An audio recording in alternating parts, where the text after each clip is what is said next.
Ou certains élèves, mais c'est pas tous les élèves qui fonctionnent comme ça. Donc, Puis c'est vrai qu'on les retrouve après, ces mêmes mécanismes, on les retrouve pour gérer un hôtel, quand même, ah avec, oui, mais voilà, bah, exactement. gérer un hôtel, gérer une entreprise, gérer une production, ou bien gérer toutes tes expériences en fait, dans la Exactement. voilà, Puis même avant, enfin, peut-être je t'ai dit, j'étais ingénieur procédé et après je suis parti, j'étais transféré au Brésil où là j'étais responsable amélioration continue sur le site, sur un site de production.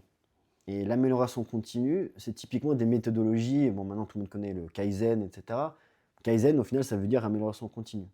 Mais moi, à cette époque-là, donc c'était il y a maintenant quelques années déjà, j'ai découvert tout ce monde-là et là, je me suis aussi rendu compte que moi, j'étais vraiment là-dedans où tout peut s'améliorer et en connaissant les procédures, les process, etc., en définissant, entre guillemets, des points de contrôle.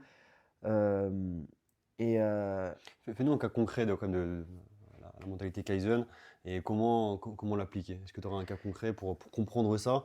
Pour ça, que, c'est comme tu as dit, après, on intéressant. peut l'appliquer à tout n'importe quoi, du dessin, être ébéniste, faire un meuble, faire du dessin, apprendre à chanter. Ça, on peut le dupliquer, mais quelle est cette mentalité? On en parle souvent, mais on a Bah, vraiment en mal à fait, comprendre. chacun va l'appliquer d'une manière différente, mais si je dois donner un exemple et je vais aussi dire la plus grosse difficulté, parce que la théorie, elle est simple. Par exemple, le 5S. 5S, c'est un outil. C'est un outil de rangement et d'optimisation du temps, en fait, de